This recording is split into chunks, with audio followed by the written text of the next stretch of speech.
Hello and welcome to learning chemistry with S K Verma. Dear friends, उम्मीद करता हूं कि सॉलिड स्टेट की ये जो वीडियो सीरीज है ये आपको काफी ज्यादा पसंद आ रही होगी। और यदि आप हर वीडियो को लास्ट तक देख रहे हैं तो आपको पता चल रहा होगा कि हर वीडियो में हमने उस टॉपिक के पीवाईक्यू जितने भी हैं, चाहे वो नीट के हो, जेई के हो, एनसीईआरटी के हो या फिर आरपीएससी की जो डिफरेंट एग्जाम्स हैं उनके हो, वो सारे क्वेश्चंस हम लोग डिस्कस कर रहे हैं। तो ये वीडियोस आपके लिए काफी ज्यादा इंपॉर्टेंट साबित होने वाले हैं। स्पेशली लास्ट वाला जो वीडियो था जिसमें हमने 3D क्लोज पैकिंग की बात की है, वो काफी ज्यादा इंटरेस्टिंग था और उसमें हमने हर कॉन्सेप्ट की बात की है, टेट्राहेड्रल वॉइड और ऑक्टाहेड्रल वॉइड। और 3D क्लोज पैकिंग को मैंने एक सरल भाषा में आपके सामने प्रस्तुत करने की कोशिश की है। लास्ट में बहुत सारे इंपॉर्टेंट क्वेश्चंस भी हम लोगों ने डिस्कस किए हैं। यदि आपने उस वीडियो को पूरा देखा होगा तो उम्मीद करता हूं कोई डाउट आपका नहीं रहा होगा। अब आज के लिए कौन सा टॉपिक है, किस इंपॉर्टेंट टॉपिक की हम लोग बात करने वाले हैं, चलिए देखते हैं। और क्या हमारा टॉपिक होने वाला है? यस। तो जो हमारा टॉपिक है आज के इस वीडियो के लिए वो है formula of A compound and number of voids field. यानी कि ये जो टॉपिक है ये आपके लिए काफी ज्यादा इंपॉर्टेंट होने वाला है। और मैं एक तरह से ये मान लीजिए मेरी गारंटी है कि आज के इस वीडियो से आपको कम से कम एक क्वेश्चन जरूर मिलने वाला है आपके क्वेश्चन पेपर में, फर्स्ट ग्रेड के क्वेश्चन पेपर में। ठीक है? यस, मेरी बात को भूलना मत आप। ओके, तो यस, देखते हैं ये जो टॉपिक है ये किस तरह के क्वेश्चन से डील करेगा।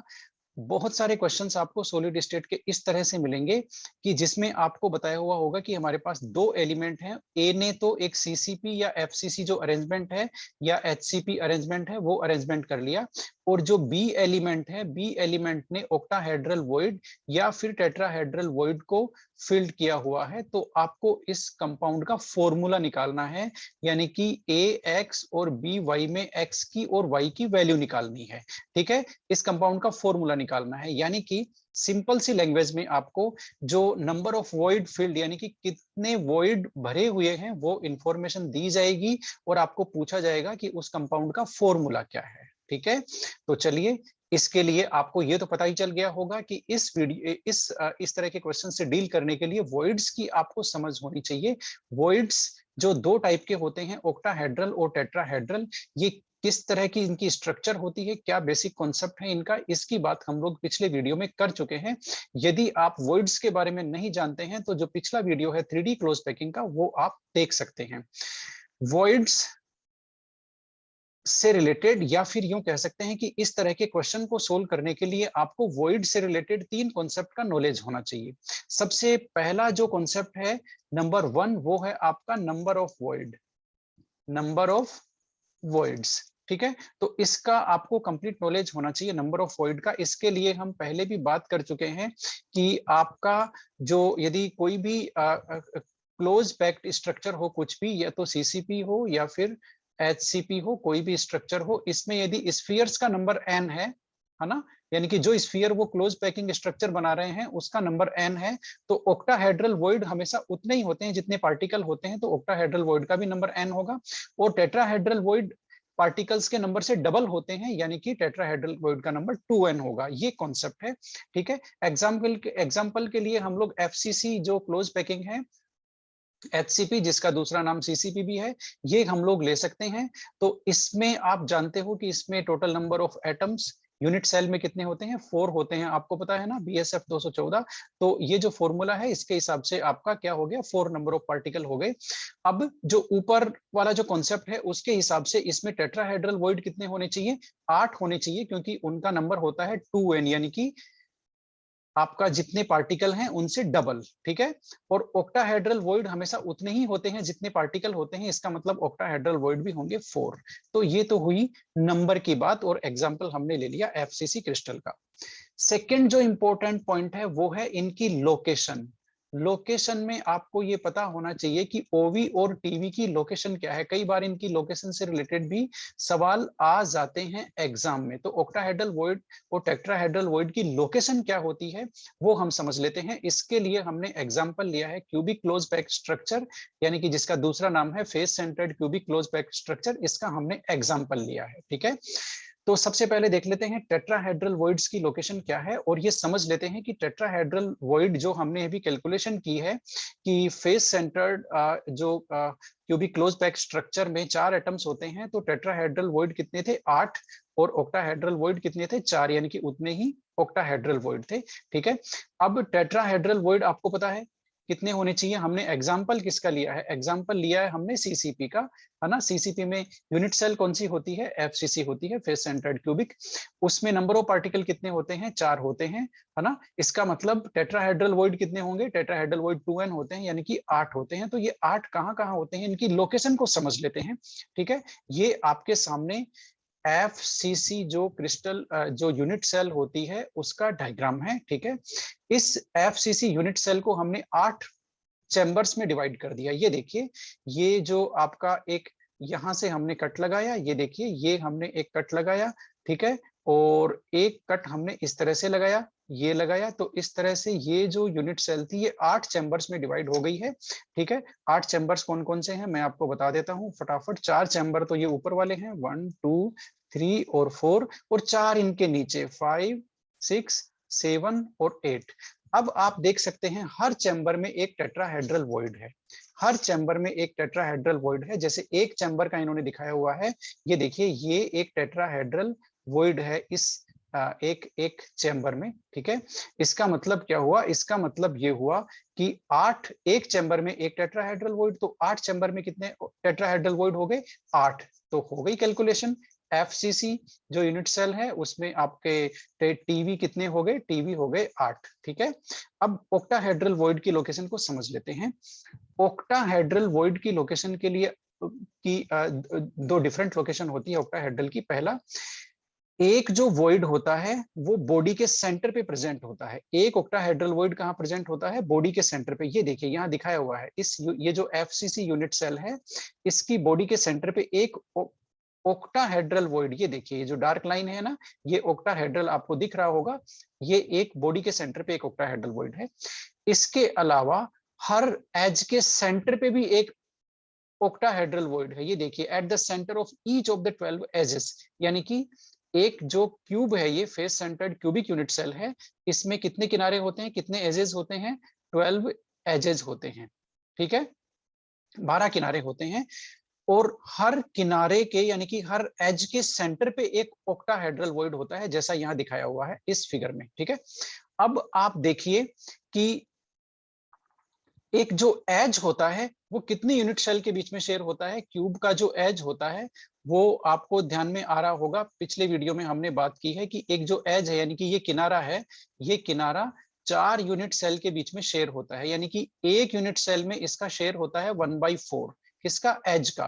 ठीक है, एज पे कुछ भी प्रेजेंट होगा पार्टिकल वॉइड, उसका 1/4 पार्ट एक यूनिट सेल में शेयर होगा, और वो वॉइड या पार्टिकल 4 यूनिट सेल के बीच में शेयर हो रहा है। इसका मतलब इस एज के सेंटर पे जो वॉइड है वो भी 4 यूनिट सेल में शेयर हो रहा है, और इस यूनिट सेल से इसका 1/4 पार्ट वो बिलोंग कर रहा है, 1/4 पार्ट इस यूनिट सेल में है। ठीक है, अब आप समझ गए होंगे कैलकुलेशन क्या, कि भाई कितने किनारे हैं, 12 कुल टोटल एज है, एक एज पे कितना वॉइड है, एक एज पे 1/4 वॉइड है जो इस यूनिट सेल में कंट्रीब्यूट कर रहा है। तो टोटल कितने वॉइड हो गए, टोटल हो गए 3 वॉइड। यस, तो एज की वजह से, किनारों की वजह से कुल कितने वॉइड हो गए, 3, और एक हो गया बॉडी के सेंटर पे, तो टोटल वॉइड कितने हो गए, टोटल वॉइड हो गए 4। बात आपको समझ में आ गई किस तरह से एफसीसी में कितने वॉइड हो गए, 4 वॉइड हो गए, कौन से, ऑक्टाहेड्रल। ये इसकी कैलकुलेशन है, आप इसका स्क्रीनशॉट ले सकते हैं, यहाँ पर सारे जो पॉइंट्स हैं वो लिखे हुए हैं। ठीक है, ये देखिए कैलकुलेशन करी हुई है, 3 और ये 1 और ये टोटल 4। ठीक है, तो आपको समझ में आ गया किस तरह से एफसीसी में ऑक्टाहेड्रल उतने ही होते हैं जितने उसमें नंबर ऑफ एटम होते हैं। तो लोकेशन का हो गया, है ना, लोकेशन से रिलेटेड सवाल आते हैं, है ना, इसलिए आप इसको एक्स्ट्रा मत समझिएगा। यस, जो लास्ट का 3 नंबर वाला कॉन्सेप्ट है वो है रोल ऑफ ओवी, ओवी और TV in close packing. Close packing में ऑक्टाहेड्रल और टेट्राहेड्रल वॉइड का क्या रोल है। तो बहुत सिंपल सा है, मैं आपको कॉन्सेप्ट बता रहा हूं, उसको समझ लीजिए, है ना, यहाँ पर लिखा हुआ भी है। हमेशा जनरली आप जानते हैं कैटायन हमेशा साइज में छोटा होता है एनायन से, है ना। ठीक है, तो ये तो स्मॉल पार्टिकल होता है और ये क्या होता है, बिगर होता है। ठीक है, तो जो बड़ा पार्टिकल होता है, ध्यान दीजिए, जो बड़ा पार्टिकल होता है वो हमेशा 3D क्लोज पैकिंग परफॉर्म करता है, वो 3D क्लोज पैकिंग बनाता है। ठीक है, 3D क्लोज पैकिंग आप समझ रहे हैं ना, कौन कौन सी, या तो वो सिंपल क्यूबिक बनाएगा, या वो हेक्सागोनल क्लोज पैकिंग बनाएगा, या वो सीसीपी जिसका दूसरा नाम एफसीसीबी है ये बनाएगा। तो जो बड़ा पार्टिकल होता है वो, यानी कि ज्यादातर एनायन क्या बनाता है, आपका 3D क्लोज पैकिंग बनाता है। कैटायन बेचारा छोटा होता है, छोटा होता है तो ये क्या करता है, ये ऑक्यूपाई करता है, या तो टीवी में चला जाता है या फिर ये ऑक्टाहेड्रल वॉइड में चला जाता है। बात आपको समझ में आ रही है, या तो ये टेट्राहेड्रल वॉइड में चला जाता है या ये ऑक्टाहेड्रल वॉइड में चला जाता है। अब यहाँ पर एक बात और समझ लीजिए, जो टेट्राहेड्रल वॉइड होता है वो बेचारा 4 पार्टिकल से घिरा हुआ होता है, साइज में छोटा होता है। इसलिए जब भी ये जो कैटायन है आपका, यदि इसकी साइज छोटी है ना, टेट्राहेड्रल वॉइड जितनी है, तो ये टेट्राहेड्रल वॉइड में जाता है। यदि इसकी साइज टेट्राहेड्रल वॉइड से बड़ी है तो वहां कैसे एडजस्ट होगा, इसलिए ये बड़े वॉइड में जाता है, जो कि बड़ा वॉइड कौन सा है, ऑक्टाहेड्रल वॉइड। तो यहाँ पर आपको ये भी क्लियर हो गया कि ऑक्टाहेड्रल वॉइड की साइज बड़ी होती है टेट्राहेड्रल वॉइड से। तो कोई भी आयनिक सॉलिड की स्ट्रक्चर आप समझ गए। आयनिक सॉलिड में क्या क्या होता है, कैटायन एनायन, एनायन बड़ा होता है, वो 3D क्लोज पैकिंग परफॉर्म करता है, बनाता है 3D क्लोज पैकिंग, है ना। और जहां वॉइड होता है, खाली जगह होता है, वहां आपका कैटायन जाकर के एडजस्ट हो जाता है, बेचारे को जगह नहीं मिलती है, क्या करें। ठीक है, तो ये था ऑक्टाहेड्रल और टेट्राहेड्रल वॉइड के रोल का। अब हम सीधे आ जाते हैं प्रॉब्लम पे। प्रॉब्लम किस तरह की आती है, ये एक प्रॉब्लम एनसीईआरटी का एग्जांपल 1.1 है, इसको मैं पढ़ करके फटाफट सोल्व करता हूं, आप भी समझ लीजिए। ए compound is formed by two element x और वाई। ये लो भाई, एक्स और वाई से दो कंपाउंड बने हैं, एक्स और वाई, है ना। Atoms of Y as anion, यानी कि वाई तो है बेचारा एनायन, कोई बात नहीं, और मेक्स सीसीपी, सीसीपी अरेंजमेंट करता है, ये देखिए Y makes CCP. Those of element X as cation, X क्या है बेचारा, कैटायन है, और क्या करता है, occupy all the octahedral void, यानी कि ये ऑल ओवी ऑक्यूपाई करता है।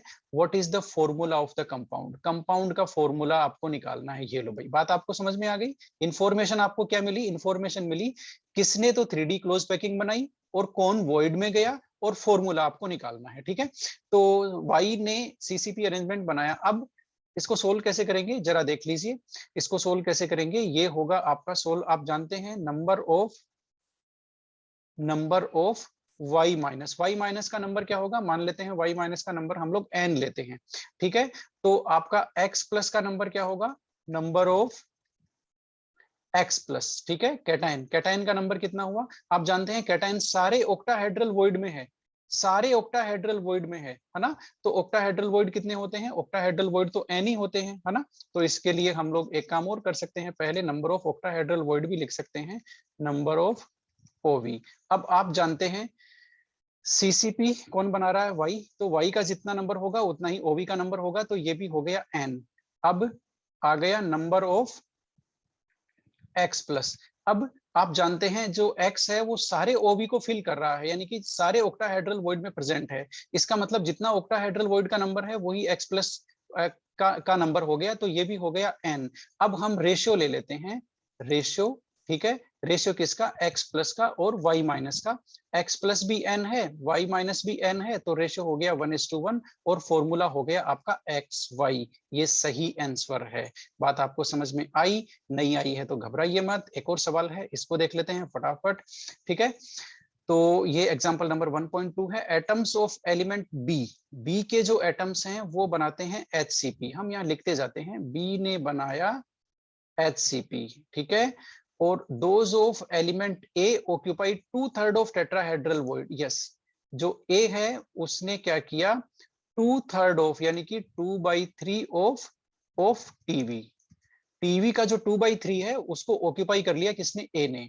अब हमें क्या निकालना है, फॉर्मूला निकालना है, बड़ा ही इजी है, बहुत ज्यादा इजी है। ये देखिए, तो सबसे पहले देख लेते हैं नंबर ऑफ बी। अब भाई नंबर ऑफ बी, इसने सीसीपी बनाया है, इसको हम लोग n ले लेते हैं कि इसका नंबर सपोज n है। ठीक है, तो नंबर ऑफ यहाँ पर कौन सा वॉइड आ रहा है, टेट्राहेड्रल वॉइड, तो नंबर ऑफ टीवी, टीवी का नंबर कितना हो गया, आप जानते हैं टेट्राहेड्रल वॉइड का नंबर डबल होता है पार्टिकल्स के नंबर से, तो ये हो गया आपका 2n। ठीक है, अब नंबर ऑफ बी तो हो गया, नंबर ऑफ ए करेंगे हम लोग। ए का कितना नंबर हुआ, नंबर ऑफ ए। तो ए आपको पता है जितने भी टोटल टेट्राहेड्रल वॉइड है उनका 2/3 ऑक्यूपाई करता है ये, तो इसका नंबर कितना हो गया 2/3 मल्टीप्लाइड बाई 2n, यानी कि 2n का 2/3 ये ऑक्यूपाई कर रहा है कौन, ए। अब हम क्या निकालेंगे, नंबर आ गया, अब हम आ गए रेशियो पे। रेशियो निकालेंगे किसका, ए का और बी का। ए का नंबर कितना है 2/3 डिवाइडेड बाई, इसको सोल्व कर दो भाई, तो कितना हो गया 4n डिवाइडेड बाई 3 आया कि नहीं आया, आ गया होगा। और इसका है n, ठीक है। तो रेशियो निकाल दो, इनका रेशियो क्या आ गया 4:3 आ गया, 4:3। फॉर्मूला आ गया आपका A4B3। बात समझ में आई कि नहीं आई, आ गई होगी, नहीं आई है तो कोई बात नहीं, अगला क्वेश्चन और सोल्व कर रहे हैं, वीडियो को पॉज करके रिपीट करके देख लेना, ठीक है। ये क्वेश्चन मैं नहीं करूंगा, इसका स्क्रीनशॉट ले लीजिए, आप इसको सोल्व कर सकते हैं, बड़ा ही इजी है, कोई प्रॉब्लम नहीं है, ठीक है। स्क्रीनशॉट ले लीजिए और कमेंट सेक्शन में इसका आंसर मुझे जरूर बताइएगा। एनसीईआरटी का क्वेश्चन है, यस। अब देख लेते हैं सेकेंड ग्रेड 2016 में एक क्वेश्चन आया हुआ है, बड़ा इंटरेस्टिंग है, इसको जरा पढ़िए। एक ठोस की संरचना में परमाणु ए घनीय जालक के कोनों पर स्थित है। चलो भाई घनीय जालक एक बना लेते हैं, एक घनीय जालक, एक जो घनीय जो क्यूबिक वो है क्या, क्यूबिक यूनिट सेल हमने बना ली है, ठीक है। अब इसके कॉर्नर पे तो ए है, ये एक कॉर्नर पे सिचुएटेड है। परमाणु बी घनीय जालक के धारों के केंद्र पर है, धारे यानी कि किनारे, ठीक है। तो परमाणु बी कहाँ है, इसके किनारों के केंद्र पर। सी परमाणु घन के केंद्र में है, यानी कि सी परमाणु यहाँ है, बॉडी के सेंटर पे है, ठीक है, यहाँ पर सी है। तो अब जरा इनका रेशियो निकाल करके हमें इसका फॉर्मूला निकालना है, ठोस का सूत्र निकालना है, ठीक है। बहुत ही ज्यादा इजी होने वाला है ये। ए आप जानते हैं, ए की लोकेशन क्या है, एट कॉर्नर्स, यही तो है कॉर्नर्स। तो जो कॉर्नर पे लोकेटेड होता है उसका आपको पता है उस यूनिट सेल में कितना कंट्रीब्यूशन होता है 1/8। कॉर्नर के कुल कितने कॉर्नर होते हैं क्यूब में 8, तो कॉर्नर की वजह से ए का नंबर कितना आ गया, ए का नंबर आ गया 1। बात समझ में आ गई, ओके। चलो बी का नंबर देख लेते हैं, बी की लोकेशन क्या है, at edge centres, edge centres यानी कि एज के किनारों के केंद्र पे, किनारों के सेंटर पे। तो आपको पता है एज, एक एज जो होता है, किनारा होता है, वो 4 यूनिट सेल के बीच में शेयर होता है ना। यानी कि इस यूनिट सेल में इस पार्टिकल का कितना कंट्रीब्यूशन है 1/4, ठीक है। और टोटल किनारे कितने हैं, टोटल किनारे होते हैं 12, ठीक है। तो पार्टिकल कितने हो गए, पार्टिकल हो गए 3, ठीक है। अब सी का नंबर देख लेते हैं, सी की लोकेशन क्या है, एट बॉडी सेंटर। अब आपको पता है बॉडी सेंटर पे जो होता है वो किसी के साथ शेयर नहीं होता, वो उसी उसी यूनिट सेल का पार्टिकल होता है, इसलिए उस बॉडी सेंटर की वजह से पार्टिकल कितने हो गए 1। तो अब आप देख सकते हैं बहुत ही ज्यादा इजी ये आपके लिए होने वाला है। कैसे, ए का नंबर 1, बी का नंबर 3, सी का नंबर 1। तो रेशियो क्या आ गया, रेशियो आ गया ABC, इसका 1, 3 और 1। तो फॉर्मूला हो गया A और आपका B3 और आपका C। AB3C कौन सा फॉर्मूला है भाई, जरा देखना, 3 नंबर हो गया आपका, है ना। CAB3 लिख दो चाहे AB3C लिख दो, कोई बात नहीं, एक ही बात है। कुल मिला के ए का और सी का नंबर 1-1 है, आंसर आपका 3 आ गया। बात आपको समझ में आ गई होगी, ठीक है। तो ऐसा क्वेश्चन आपको निश्चित रूप से मिलने वाला है। ये एक और क्वेश्चन मैं सोल्व कर रहा हूँ, बड़ा ही इंटरेस्टिंग क्वेश्चन है, कब का है, नीट का जो एम्स का मेंस लगता था पहले, उसमें ये आया हुआ है 2012 में। बड़ा ही इंटरेस्टिंग क्वेश्चन आपके लिए होने वाला है। तो सबसे पहले इसका देखते हैं क्या लिखा हुआ है, स्ट्रक्चर ऑफ मिक्स ऑक्साइड। इसमें क्यूबिक क्लोज सीसीपी स्ट्रक्चर है, ठीक है, ऑक्साइड की है। तो आपके जो ऑक्साइड आयंस हैं O2-, इन्होंने क्या बनाया, सीसीपी बनाया। 1/4 of the tetrahedral void occupied by divalent metal A ने क्या किया, ए ने कर दिया 1/4 ऑफ टीवी, टेट्राहेड्रल वॉइड का 1/4 ऑक्यूपाई कर लिया। octahedral voids are occupied by monovalent metal B। ये लो भाई, B ने क्या किया, सारे all OV ऑक्यूपाई कर लिया। तो इसका फॉर्मूला बनाना है, इसका क्या बनाना है, फॉर्मूला बनाना है, बड़ा ही इजी है। सबसे पहले देख लेते हैं नंबर ऑफ O2-, है ना। ऑक्साइड, ऑक्साइड का तो हमें मानना पड़ेगा क्योंकि ये क्लोज पैकिंग बना रहा है, तो इसका नंबर मान लेते हैं N, ठीक है। अब A का नंबर क्या हुआ,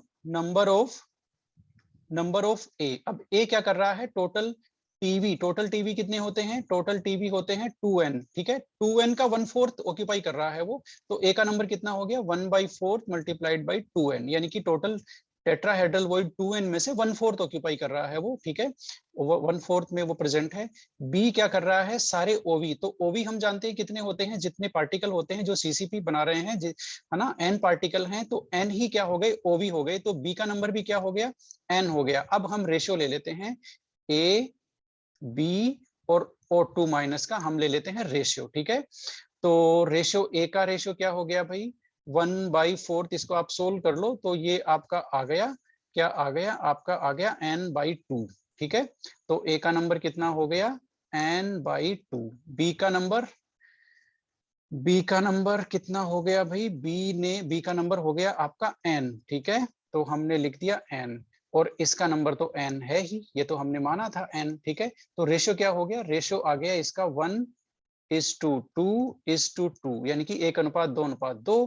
तो फॉर्मूला आपका आ गया A B2O2। A B2O2 कहाँ है भाई, A B2O2, डी आंसर आपका सही है, A B2O2। तो आपने देखा किस तरह से हमने ये जो क्वेश्चंस थे फॉर्मूला के, ये सोल्व किए, ठीक है। उम्मीद करता हूं आपको समझ में आ गया होगा। अब आपके सामने एक इंपॉर्टेंट क्वेश्चन है, नीट 2019 में आया हुआ है, बहुत ही ज्यादा इजी है, स्क्रीनशॉट ले लीजिए, सोल्व करना है, कमेंट में आंसर मुझे बताना है, ठीक है। आपकी प्रैक्टिस के लिए 2 क्वेश्चन मैं और लाया हूं, एक आपका जेईई के एग्जाम में 2019 में आया हुआ है, इसको सोल्व करना है। ऐसे क्वेश्चंस आपके एग्जाम में आ सकते हैं। ये एनसीईआरटी का चैप्टर एंड एक्सरसाइज है 1.12, इसको भी स्क्रीनशॉट ले लीजिए और इनको सोल्व करके कमेंट बॉक्स में आंसर बताना है, ये आपकी प्रैक्टिस के लिए है। उम्मीद करता हूं कि ये वाला जो वीडियो है, इसमें से एक सवाल, मेरे प्रॉमिस को मत भूलिएगा, एक सवाल आपको क्वेश्चन पेपर में देखने को जरूर मिलेगा। जितनी भी वैरायटी के क्वेश्चन थे मैंने यहाँ रख दिए हैं।